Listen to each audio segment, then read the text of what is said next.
Okay, so good evening and welcome to the first lecture of Work and Energy.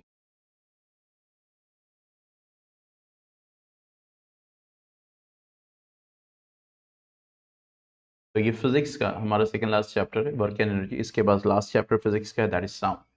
ठीक है, तो work and energy की बात करें तो बेसिकली अभी हमने प्रीवियस चैप्टर्स में क्या स्टडी किया? हमने प्रीवियस चैप्टर्स में ये स्टडी किया about motion, about force.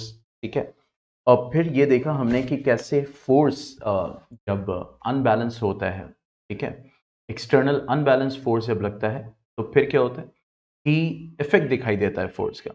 Okay, और जब वो फोर्स का इफेक्ट दिखाई देता है तो तभी हम कहते हैं कि फोर्स अप्लाई हुआ। जैसे स्पीड बढ़ जाए, मोशन में चीज़ है वो रेस्ट में आ जाए, रेस्ट में चीज़ है वो मोशन में आ जाए, डायरेक्शन चेंज हो जाए। ठीक है, तो ये सब क्या है, ये सब इफेक्ट्स हैं। जैसे ये पता चल रहा है कि फोर्स अप्लाई हो रहा है, और कैसा फोर्स अप्लाई हो रहा है? External unbalance force apply. ठीक है, तो अब यहां पे अगर हम देखें कि जब फोर्स अप्लाई हो रहा है तो इफेक्ट दिखाई दे रहा है। तो फोर्स कौन अप्लाई कर रहा है? फोर्स एक मैटर अप्लाई कर रहा है। इफेक्ट किस में प्रोड्यूस हो रहा है? एक दूसरे मैटर में। जैसे मिसाल के तौर पर कि मैंने यहाँ पे इस कप को लिफ्ट किया, तो मैंने यहाँ पे एक फोर्स लगाया, ठीक है, जिससे ये कप ऊपर की तरफ लिफ्ट हुआ। ठीक है, तो आप कहोगे कि ये कप रेस्ट में था, अब ये जो है ये मोशन में आ गया। ठीक है, तो हम ये भी तो कह सकते हैं कि वर्क हुआ, काम हुआ।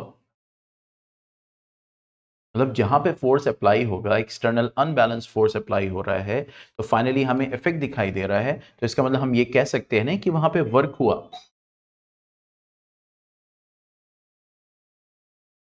क्यों भाई? ठीक है, तो अब यहां पे अगर हम बात करें, वेट अ सेकेंड, यस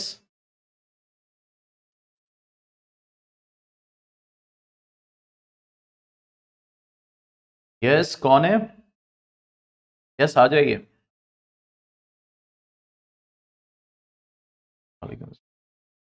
ठीक है, तो यहां पे हम ये कह सकते हैं कि क्या हो गया कि फोर्स अप्लाई हुआ, और फोर्स जब अप्लाई हो रहा है तो इफेक्ट दिखाई दे रहा है। That means ultimately it is connected to what?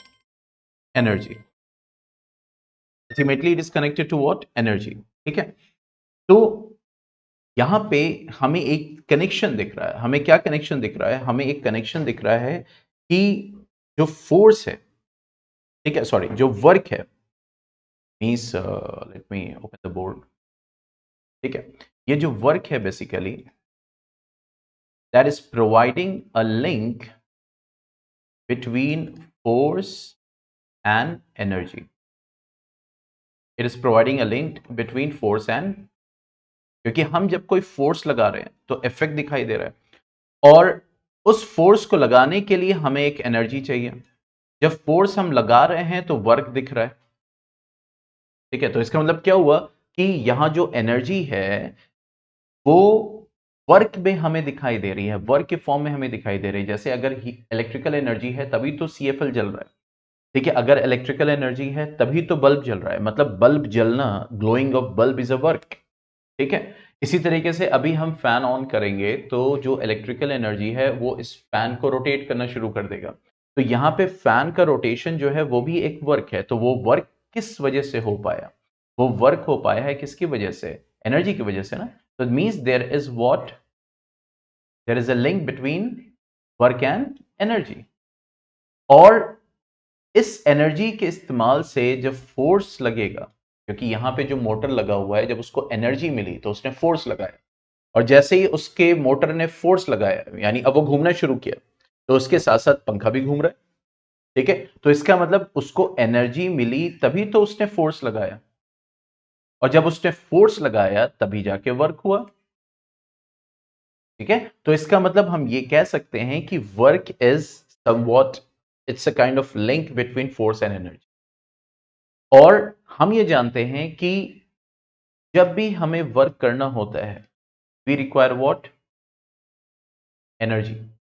जब भी हमें वर्क करना होगा हमें एनर्जी की रिक्वायरमेंट पड़ेगी। जब भी हमें वर्क करना पड़ेगा हमें किसकी जरूरत है? एनर्जी की। ठीक है, और जब वर्क होता है, बहुत ध्यान से इस स्टेटमेंट को समझिएगा, यही पूरा स्टेटमेंट है कि जब भी हमें वर्क करना, अभी मुझे इस कप को लिफ्ट करना है तो मुझे एनर्जी की जरूरत है, और जैसे ही मैंने वर्क कर दिया, ये वर्क किया, इस वर्क को करने के लिए मुझे एनर्जी की जरूरत है, और जैसे ही मैंने इस वर्क को किया, ठीक है, तो वो वर्क एनर्जी के फॉर्म में स्टोर हो जाता है। यहां पे मैंने इस कप को उठाया तो इस कप में अब पोटेंशियल एनर्जी आ गई। बात समझ में आए? तो इसका मतलब है कोई भी काम करने के लिए मुझे एनर्जी की जरूरत है, और जब मैं कोई काम करूंगा तो एनर्जी, मतलब जो एनर्जी है बेसिकली, उसमें वो वर्क, जो वर्क होगा वो एनर्जी के फॉर्म में स्टोर हो जाएगा। जैसे ये पंखा भी नीचे रखा हुआ है, ठीक है, आगे हम पढ़ेंगे एनर्जीज को। तो इस, ये पंखा जब नीचे रखा हुआ है, इसकी हाइट 0 है, पोटेंशियल एनर्जी 0 है। अब मुझे इस पंखे को लिफ्ट करना है, इस पंखे के ऊपर टांगना है, इलेक्ट्रिशियन इसको टांगेगा, तो उस इलेक्ट्रिशियन को एनर्जी चाहिए कि नहीं चाहिए? ठीक है, तो इलेक्ट्रिशियन को एनर्जी चाहिए ताकि वो पंखे को उठा के ऊपर टांग दे, तो काम के लिए एनर्जी की जरूरत पड़ी। अब जब वो काम कर रहा है, क्या काम कर रहा है? पंखे के ऊपर फिक्स कर रहा है, तो वो काम उसका उसमें एनर्जी के फॉर्म में स्टोर हो जाएगा जिस पे काम हो रहा है। बात समझ में आ रही है कि अभी हमने पंखे को टांगा, ठीक है, तो मैंने इसके ऊपर वर्क किया, ठीक है, क्या वर्क हुआ? उठा के ऊपर फिक्स किया। तो मैंने ये जो वर्क किया है वो वर्क उस पंखे में एनर्जी के फॉर्म में स्टोर हो जाएगा। तो इसका मतलब ये हो गया कि काम करना है तो एनर्जी चाहिए, फिर जब जिसके ऊपर काम होगा उसमें एनर्जी क्या हो जाएगी? स्टोर हो जाएगी। ठीक है, जैसे हम मोबाइल चार्ज करते हैं, तो अब मोबाइल चार्जिंग क्या है? वर्क है, ठीक है, और जब वर्क हो रहा है तो फाइनली इसमें एनर्जी स्टोर होती है, और उसी एनर्जी को यूज करते हैं हम। ठीक है, तो जब किसी बॉडी पर काम होगा, ये याद रखिए, जब किसी बॉडी पर काम होगा, किसी बॉडी पर काम होगा, किसी बॉडी को काम करना है तो उसको एनर्जी की जरूरत पड़ेगी, और किसी बॉडी पर काम होगा तो वो जो वर्क हो रहा है उस बॉडी पे, तो वो वर्क उस बॉडी में एनर्जी, मतलब एनर्जी के फॉर्म में स्टोर हो जाए। जैसे यहां पे कप को लिफ्ट करना है, ठीक है, तो मैंने कप को उठाया, ठीक है, तो इस कप पे काम हो रहा है, ठीक है, तो मैंने इस कप को उठाया, मुझे एनर्जी की जरूरत पड़ी, और अब मैं जब इसको उठा रहा हूं तो इस तरह से मैंने उसको लिफ्ट किया, तो मैंने जो वर्क किया अभी, वो वर्क उसके अंदर एनर्जी के फॉर्म में स्टोर हो गया। अब इसके पास एक पोटेंशियल एनर्जी है, आप इसको गिराओगे, ये इफेक्ट प्रोड्यूस करे, ठीक है, तो गिराओ किसी के सर पे, क्या होगा?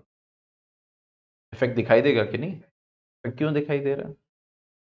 बस एनर्जी आ चुकी, और फिर इसकी एनर्जी काम में चेंज हो जाएगी। तो इसका मतलब काम, एनर्जी, एनर्जी, काम, काम, एनर्जी, एनर्जी, काम, वही चैप्टर है। और चैप्टर का नाम क्या है? Work and energy.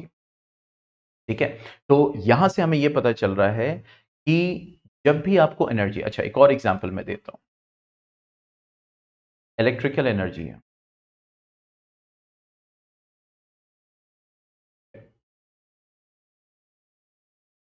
ये बल्ब है, ठीक है, इलेक्ट्रिकल एनर्जी इसके पास आएगी, ये ग्लो करेगा, ठीक है, और ये क्या प्रोड्यूस करेगा? Light energy plus heat energy, ये होगा, ठीक है। तो इसका मतलब क्या हुआ? इस बल्ब को ग्लो करना है, तो ये जो ग्लो कर रहा है ये वर्क कर रहा है, इसका मतलब ये जो ग्लो कर रहा है, बल्ब जल रहा है, इस वक्त सेफल जल रहा है, तो ये ग्लो कर रहा है, तो इसका मतलब ये क्या कर रहा है? वर्क। इसको वर्क करने के लिए एनर्जी की जरूरत थी, और जब इसने वर्क किया तो देखो एनर्जी प्रोड्यूस किया कि नहीं किया? क्यों भाई? ऑनलाइन समाज,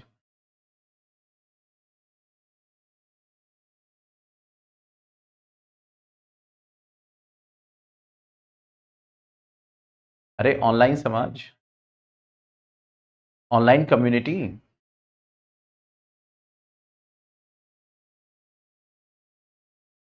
there is no force in it, right?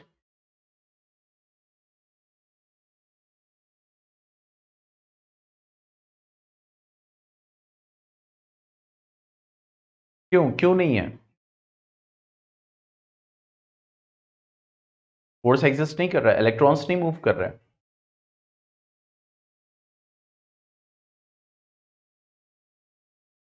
तो यहां से क्या समझ में आया कि इलेक्ट्रिकल, इस बल्ब को वर्क करना है, उसको एनर्जी की जरूरत है, और जब इस बल्ब ने वर्क किया तो फिर एनर्जी प्रोड्यूस हुई। तो हम ये जानते हैं कि आप कह रहे हैं कि सर प्रोड्यूस हुई तो एनर्जी तो it can neither be created not destroyed, ना एनर्जी बनाई जा सकती ना डिस्ट्रॉय की जा सकती। तो यहां पे तो ये फेल हो रहा है, फेल नहीं हो रहा है। देखो वर्क जो है वो एक लिंक है बिटवीन ट्रांसफॉर्मेशन ऑफ एनर्जी,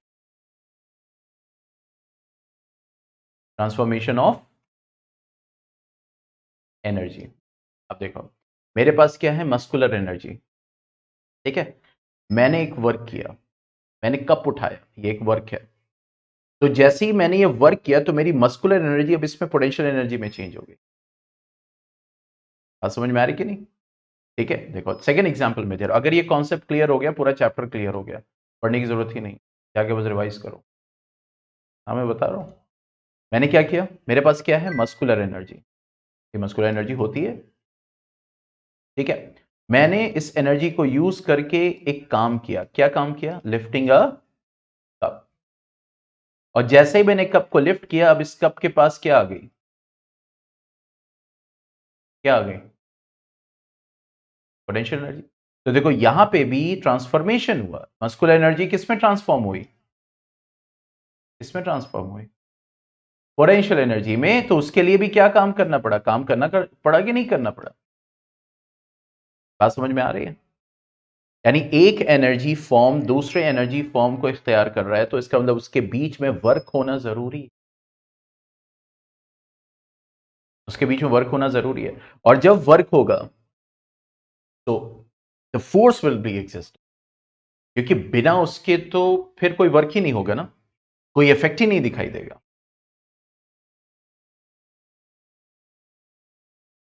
बात समझ में आ गई क्या मैं समझाने की कोशिश कर रहा हूं? ठीक है, there is a link between work and energy. इस एनर्जी का ट्रांसफॉर्मेशन होगा तो इसके बीच में वर्क जरूरी है। और ये वर्क कौन करता है, वर्क कौन करता है, मशीन करती है ना। कौन करता है, मशीन। मतलब मशीन मीन्स अस, हम भी एक मशीन है।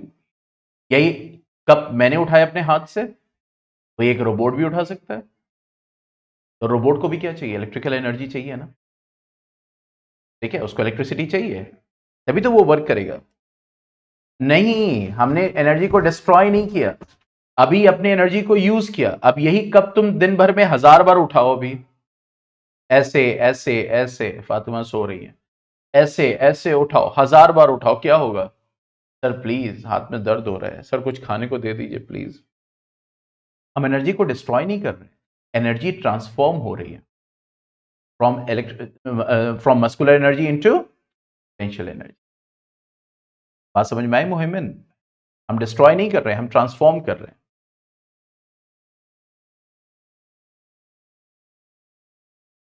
अरे कहां डिस्ट्रॉय कर रहे हैं, ट्रांसफॉर्म कर रहे हैं, एक एनर्जी फॉर्म को दूसरी फॉर्म में कन्वर्ट कर रहे हैं। यहां डिस्ट्रॉय कहां हो रही है? डिस्ट्रॉय का मतलब है ना आपके यूज का ना हमारे यूज का। अभी मैं ये कब तोड़ दूं गुस्से में, तो ये डिस्ट्रक्शन कहलाएगा ना।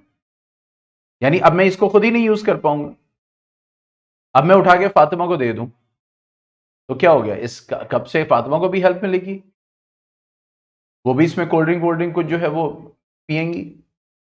तो यहां पे एनर्जी ट्रांसफॉर्मेशन है, देयर इज नो डिस्ट्रक्शन। अगर यहां पे कार्बन प्लस ऑक्सीजन एक एग्जाम्पल समझो, कार्बन डाइऑक्साइड में चेंज हो रहा है, तो यहां कार्बन ऑक्सीजन डिस्ट्रॉय थोड़ी हो रहा है, it is getting form into another compound. तब तो ये डिस्ट्रक्शन थोड़ी कहलाएगा। बात समझ में आई? तो कहने का मतलब यह है कि जब एनर्जी ट्रांसफॉर्म करती है तो एनर्जी के लिए वर्क की जरूरत है, वर्क करने के लिए एनर्जी की जरूरत है। That's why work and energy are interrelated to each other. अगर आपको 100 जूल ऑफ वर्क करना है तो आपको 100 जूल ऑफ एनर्जी चाहिए, और अगर आपको 100 जूल ऑफ एनर्जी प्रोड्यूस करना है तो आपको 100 जूल ऑफ वर्क करना पड़ेगा। जैसे जब घरों में बिजली आती है तो ये कहां से आ रही है? एक पावर स्टेशन है, ठीक है, जहां पे इलेक्ट्रिकल एनर्जी प्रोड्यूस हो रही है। कैसे प्रोड्यूस हो रही है? कोल से प्रोड्यूस हो रही है, वाटर से प्रोड्यूस हो रही है, वाटर हाइड्रो एनर्जी को यूज किया जा रहा है। बड़े बड़े डैम से पानी गिरता है, टरबाइन घूमता है, तो वो पूरी हाइड्रो एनर्जी किस में चेंज हो रही है? इलेक्ट्रिकल एनर्जी में चेंज हो रही है। यहाँ पे सोलर एनर्जी, आपने पैनल लगा दिया, वो सोलर एनर्जी अब इलेक्ट्रिकल एनर्जी में चेंज होगी, आप घर में बिजली की तरह यूज कर रहे हो। तो ये डिफरेंट एनर्जी ट्रांसफॉर्मेशन चल रहे हैं कि नहीं चल रहे? सोलर एनर्जी इलेक्ट्रिकल एनर्जी में चेंज हो रहा है, तो इसके बीच में कुछ जरूरत पड़ेगी ना किसी चीज की। किस चीज की जरूरत पड़ेगी? मशीन की जरूरत पड़ेगी ना। और मशीन क्या कर रहा है? वो मशीन क्या कर रहा है? वो मशीन वर्क कर रहा है। वर्क किसकी वजह से कर पा रहा है? जो उसको एनर्जी मिल रही है। और दूसरी एनर्जी को कैसे ट्रांसफॉर्म कर पा रहा है? वो वर्क से ही तो ट्रांसफॉर्म कर रहा है। वो जो सोलर एनर्जी हमें मिल रही है वो आके बैटरी में किस फॉर्म में स्टोर हो रही है? केमिकल एनर्जी के। बात समझ में आ रही?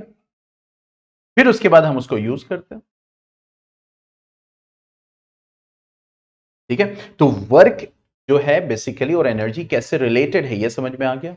How work and energy is related to each. तो भाई काम करना है, भाई एनर्जी की जरूरत है, ग्लूकोज पिलाओ, कोल्ड ड्रिंक पिलाओ, ठीक है। और अगर एनर्जी की जरूरत है तो काम करना पड़ेगा। ये तो बड़ी अजीब बात है, ठीक है। देखो, काम करना पड़ेगा तो एनर्जी की जरूरत है, और एनर्जी चाहिए उसके लिए काम करना पड़ेगा।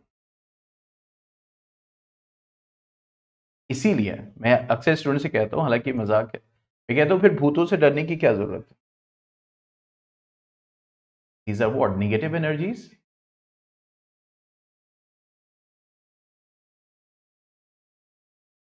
क्या जरूरत है इनसे डरने की? ये सिर्फ निगेटिव एनर्जीज हैं।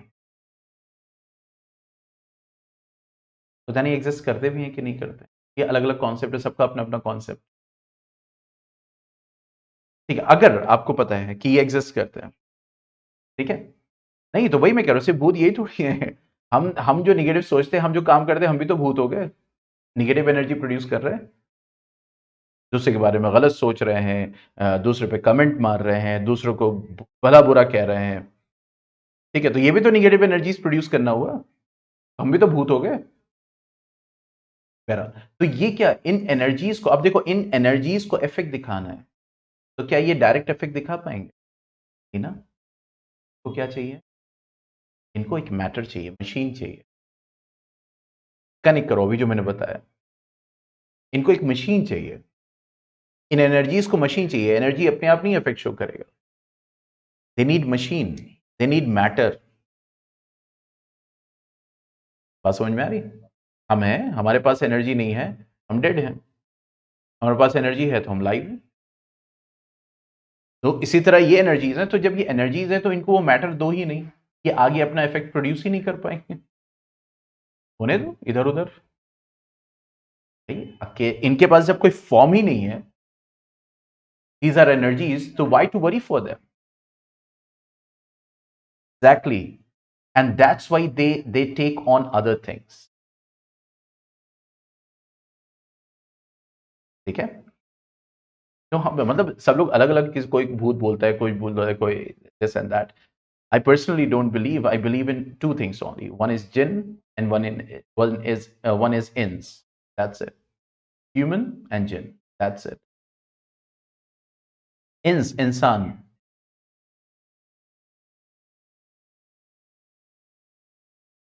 ठीक है, तो यहाँ पे वही चीज है। तो अगर डिस्कस करें, बिकॉज द शैतान एग्जिस्ट, शैतान है,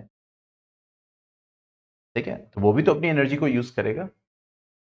तो बस क्या करना है कि एनर्जी कोई फॉर्म न ले ले। That's it. चलो, ये तो फिर डर वर के तुम लोग लेक्चर छोड़ दोगे। तो यहाँ पे बात ये थी, बस ऐसे ही थोड़ा सा मूड वो करने की जरूरत थी। तो अगर हम वर्क की बात करें कि व्हाट वर्क इज, तो अगर हम नॉन साइंटिफिक वर्ल्ड की बात करें, आमतौर जो हम लोग लाइफ गुजारते हैं, नॉन साइंटिफिक वर्ल्ड की बात करें, यस, स्पिरिट्स की अगर हम बात करें, तो these are what? The energies, energy है,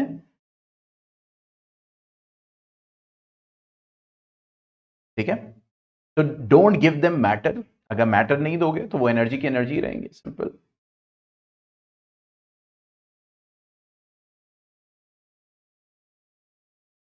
नहीं, स्पिरिट वही, दैट इज रूह ना, तो रूह एग्जिस्ट।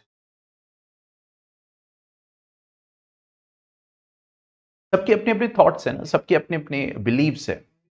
तो on this you can say platform तो उन सारी चीजों को स्पेसिफिकली नहीं करेंगे, ठीक है। लेकिन यहाँ पे वही चीज है कि obviously spirits they are, obviously रूह है, और रूह की वजह से हम हैं।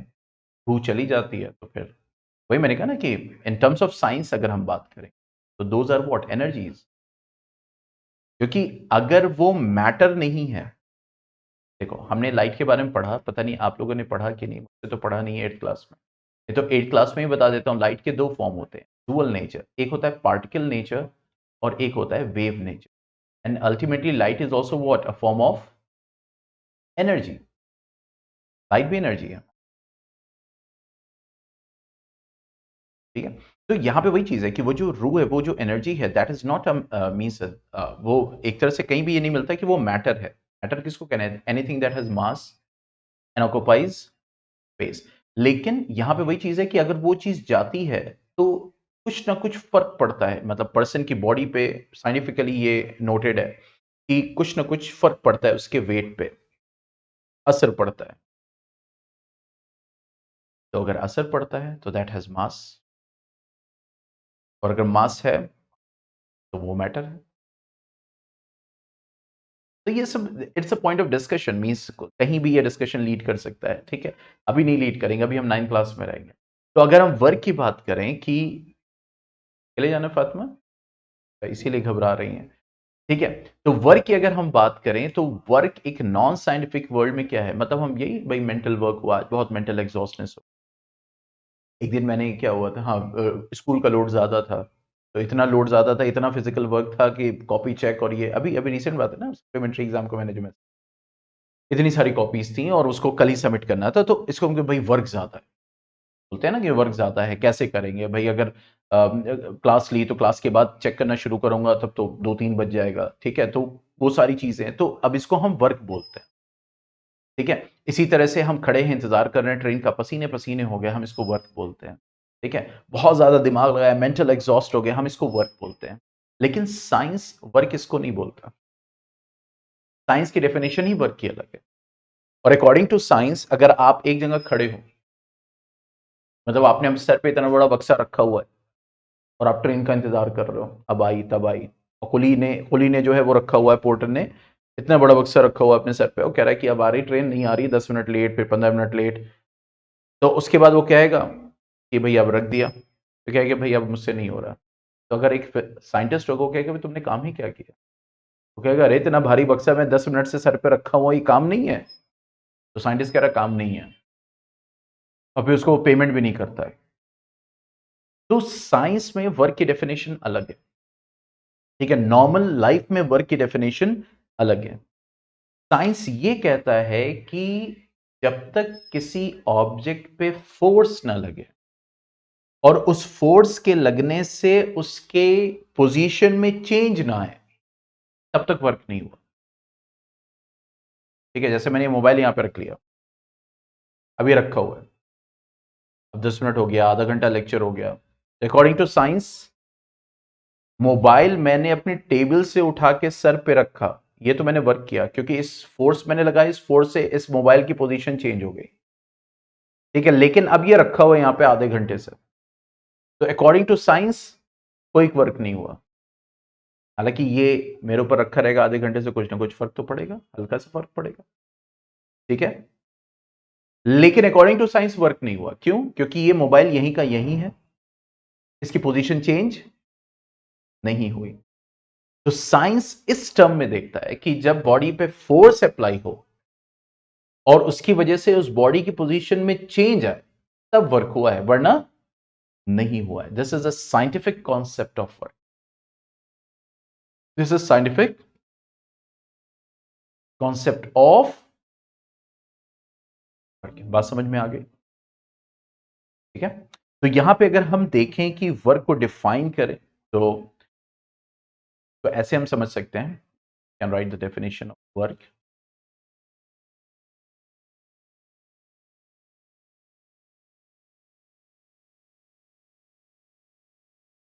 कैसे लिख ले, the work done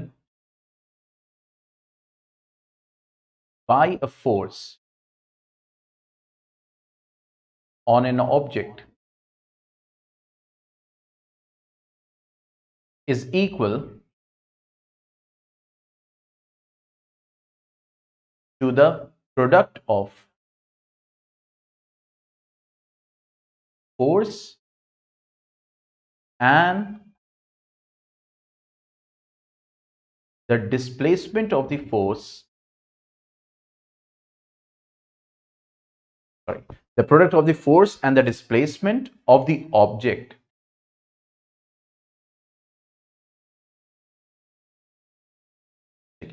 means according to science force को सॉरी वर्क को हम कैसे डिफाइन करेंगे कि मैंने दो एस्पेक्ट बताया ना, एक है क्या फोर्स और उसकी वजह से कुछ ऑब्जेक्ट की पोजीशन में चेंज आए जिसको हम बोल सकते हैं डिस्प्लेसमेंट, यानी ऑब्जेक्ट खिसका, ऑब्जेक्ट की पोजीशन में चेंज आया।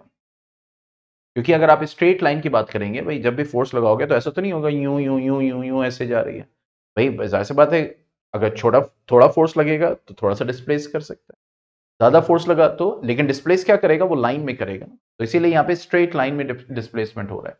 तो जब स्ट्रेट लाइन में हो रहा है तो ये डिस्टेंस कवर हो रही है, इसको हम डिस्प्लेसमेंट भी बोल सकते हैं, ठीक है। तो जब आप दोनों का प्रोडक्ट करोगे that will be equal to what, work done, उसी को हम क्या बोलते हैं, वर्क डन बोलते हैं अकॉर्डिंग टू साइंस। तो work is equal to what, force into displacement, that is W is equal to F into S. S is what, displacement, F is what, force, W is what, work। और ये जो force है, sorry work है, basically it's a scalar quantity. Scalar quantity means इसका कोई direction नहीं है,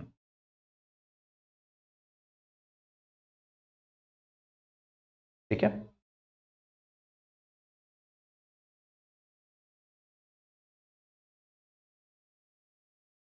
It has only magnitude, no direction, has only magnitude।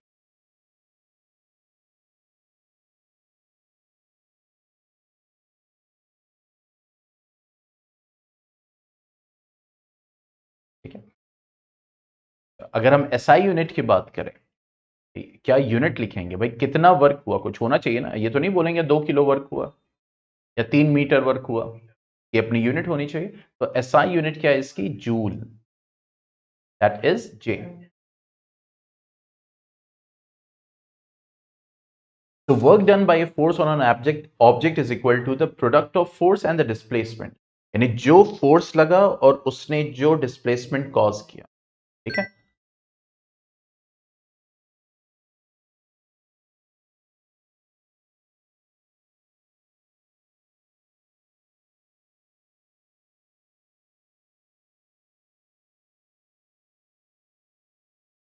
अगर अदर यूनिट की बात करें, अदर यूनिट, तो जैसे क्या है, फोर्स, फोर्स की यूनिट क्या होती है, न्यूटन, तो न्यूटन लिख दिया, और डिस्प्लेसमेंट मीटर, तो न्यूटन मीटर भी क्या है, that is the unit of joule. Okay, तो हम ये कह सकते हैं यहां पे कि 1 joule equal to 1 newton metre, 1 joule is equal to 1 newton metre. तो अगर हमें 1 जूल ऑफ वर्क डिफाइन करना है, मतलब जैसे मान लो हम कहते हैं भाई 1 मीटर है, तो 1 मीटर कोई एक डिस्टेंस हुई, हम कहते हैं 1 किलो है तो 1 किलो कुछ वजन हुआ। तो इसी तरह मैं अगर ये जानना चाहूं, ये समझना चाहूं एक मीन्स एक कॉमन लेवल पे कि 1 जूल ऑफ वर्क क्या होगा, कितना होगा, ठीक है। तो what is 1 joule of work, ये हम देखेंगे, 1 जूल ऑफ वर्क। तो 1 जूल ऑफ वर्क को अगर हम समझना चाहें तो हम ऐसे समझ सकते हैं कि when a force of 1 Newton, यानी जब एक फोर्स लगे और वो फोर्स कितना हो, 1 न्यूटन हो, तो when a force of 1 newton displaces a body, अब उसका मास कुछ भी हो, यहां पे मास से मतलब नहीं है, यहां पे क्या बोल रहा है, सिर्फ फोर्स और डिस्प्लेसमेंट से मतलब है कि अगर एक बॉडी हो जिसपे 1 न्यूटन का फोर्स लगे और वो उस बॉडी को 1 मीटर डिस्प्लेस कर दे, ठीक है, यानी आप फोर्स लगाओ 1 न्यूटन और वो फोर्स जो है उस बॉडी को क्या कर दे, 1 मीटर खिसका दे, तो इसका मतलब आपने 1 जूल ऑफ वर्क किया। कितना काम किया? 1 जूल ऑफ वर्क। ठीक है, तो when a force of 1 newton displaces a body by 1 metre, then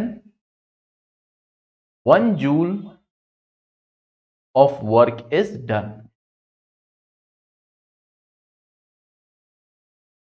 1 joule of work is, ठीक है। अब यहां से मास मास पे कोई मतलब नहीं है कि हाँ चलो ये सारी चीजें।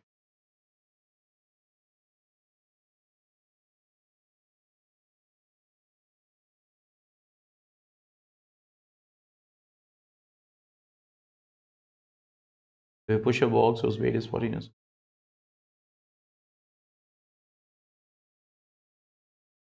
हाँ, अगर आपने 40 न्यूटन फोर्स लगाया और वो बॉडी 1 मीटर डिस्प्लेस की है तो इन दोनों का प्रोडक्ट डिसाइड करेगा ना, तब 40 जूल ऑफ वर्क हुआ। 40 न्यूटन फोर्स लगाया जिससे वो 1 मीटर खिसकी, 1 मीटर डिस्प्लेस की। अगर आपने 40 न्यूटन फोर्स लगाया, दूसरी बॉडी है वो 2 मीटर डिस्प्लेस कर जाएगी, तो आपने 80 जूल ऑफ वर्क किया। समझ में? क्योंकि वर्क डन क्या है, प्रोडक्ट है ना इन दोनों का। तो फोर्स 40 न्यूटन लगा और डिस्प्लेसमेंट कितना हुआ, 2 मीटर, तो आपने कितनी एनर्जी लगाई, 80 जूल। 80 जूल ऑफ वर्क हुआ। तो यहां पे वही कह रहा है कि 1 जूल ऑफ वर्क कैसे समझेंगे, तो जब फोर्स भी 1 न्यूटन हो और डिस्प्लेसमेंट भी कितना हो, 1 मीटर, तभी तो यहां पे वर्क डन जब F इंटू एस करोगे तो फोर्स 1 न्यूटन है और डिस्प्लेसमेंट 1 मीटर हुआ, तो 1 इंटू 1 होगा, और वर्क डन है तो इसकी यूनिट क्या हो जाएगी, जूल। तो 1 जूल ऑफ वर्क कब होगा, जब 1 न्यूटन फोर्स बॉडी को 1 मीटर क्या करेगी, डिस्प्लेस करेगी। ठीक है, तो तब हम बोलेंगे कि कितना काम हुआ, 1 जूल ऑफ वर्क हुआ। कोई डाउट अभी भी है तो पूछ सकते हैं। अभी तक जितना बताया मैंने, वर्क डन के बारे में, वर्क डन के साइंटिफिक कॉन्सेप्ट के बारे में, वर्क डन के फॉर्मूला के बारे में, 1 जूल ऑफ वर्क किसको बोलेंगे उसके बारे में। यस फातिमा, क्या डाउट है? कोई डाउट नहीं, सब समझ में आ गया। एक एक चीज, वर्क की एसआई यूनिट क्या है, दूसरी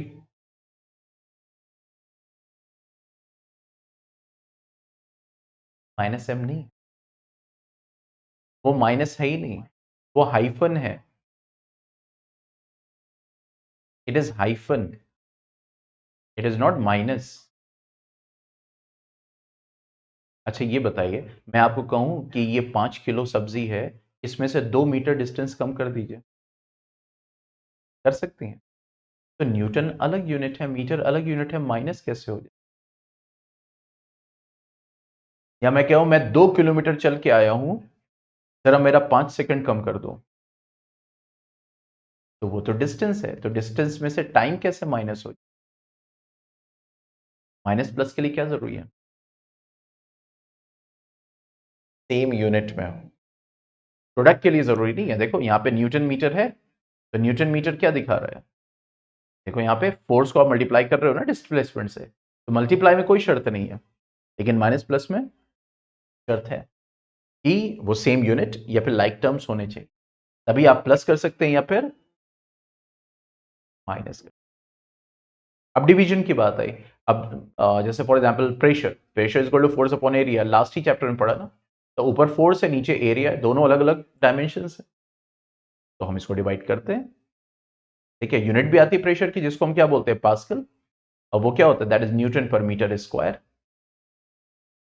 ठीक है, तो this is not minus, this is simple hyphen. Okay, अब डिफरेंट डिफरेंट सिचुएशंस की बात करेंगे। जैसे first situation means constant force apply हो रहा है, तो एक बॉडी है जिस पे फोर्स अप्लाई हो रहा है, मतलब फोर्स इधर से अप्लाई हो रहा है तो डिस्प्लेसमेंट भी इधर हो रहा है। फोर्स इधर से अप्लाई हो रहा है, डिस्प्लेसमेंट ऐसे हो रहा है, अलग अलग सिचुएशन। फोर्स अप्लाई हो रहा है, डिस्प्लेसमेंट हो ही नहीं रहा, अलग अलग सिचुएशन है। ठीक है, तो हम डिफरेंट सिचुएशंस की बात करेंगे। ठीक है, पहली दैट इज फोर्स इज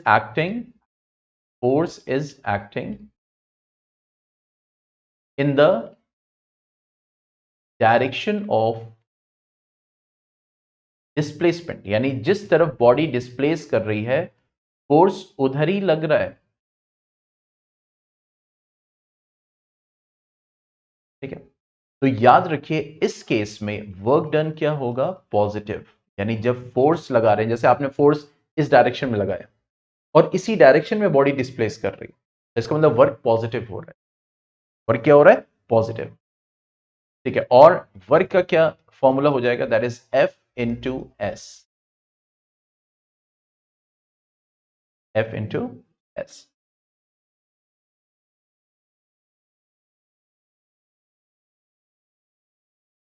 ठीक, सेकेंड, फोर्स इज एक्टिंग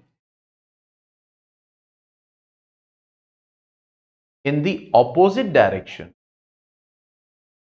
कोई एक एग्जाम्पल दे सकता है, in the opposite direction of displacement, यानी फोर्स इधर लग रहा है और बॉडी ऐसे मूव कर रही है अपोजिट, तो वर्क वहां पे क्या हो जाता है, नेगेटिव। नेगेटिव सिर्फ ये बता रहा है कि देखो, पॉजिटिव नेगेटिव क्या बता रहा है, पॉजिटिव ये बता रहा है जिधर फोर्स उधर ही मूवमेंट। नेगेटिव क्या बता रहा है, इधर फोर्स लग रहा है और मूवमेंट ऐसे हो रहा है, ये नेगेटिव है। तो इसका कोई एग्जाम्पल सोचो क्या हो सकता है।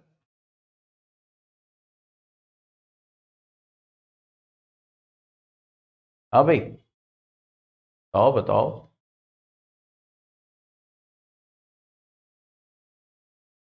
स्लोप, ओके, तो स्लोप में क्या हो रहा है, ठीक है, एग्जाम्पल आप एकदम सही बता रही हैं। स्लोप में क्या हो सकता है,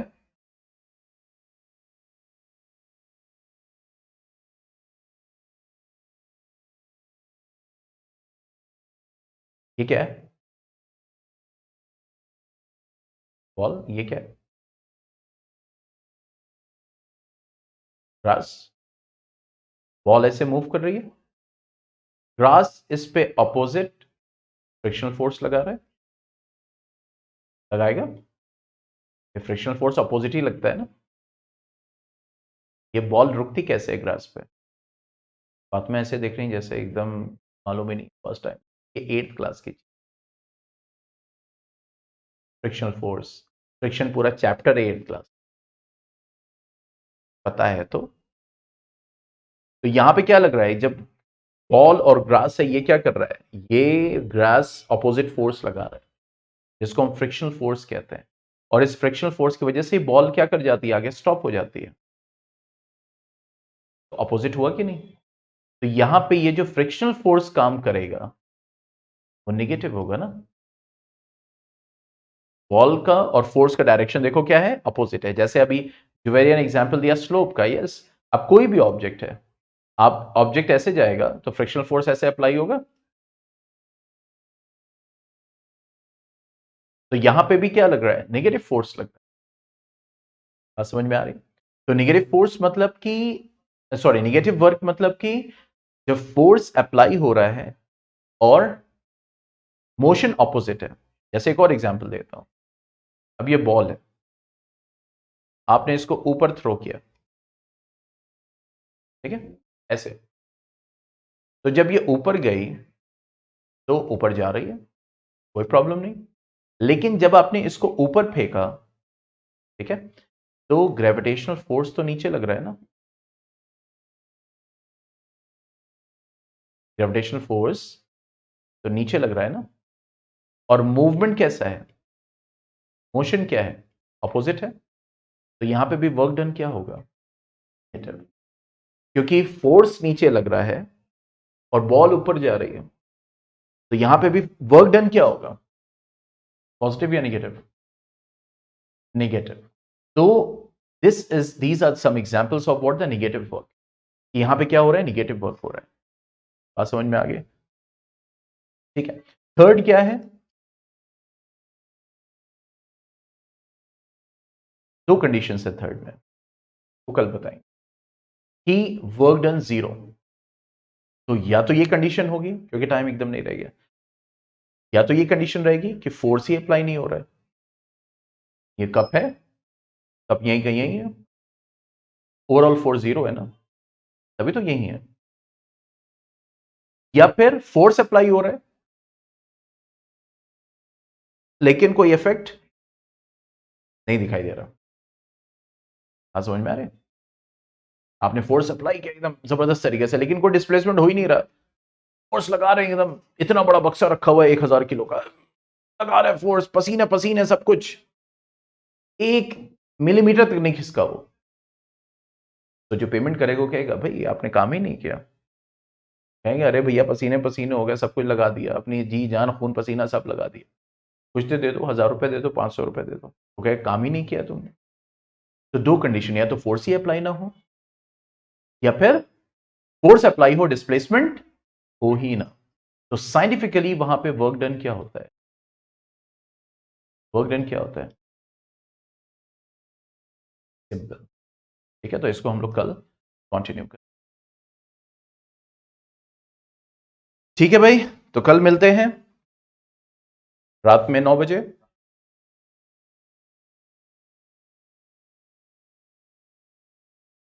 ठीक है, मैसेज तो गया होगा, नहीं मिला मैसेज?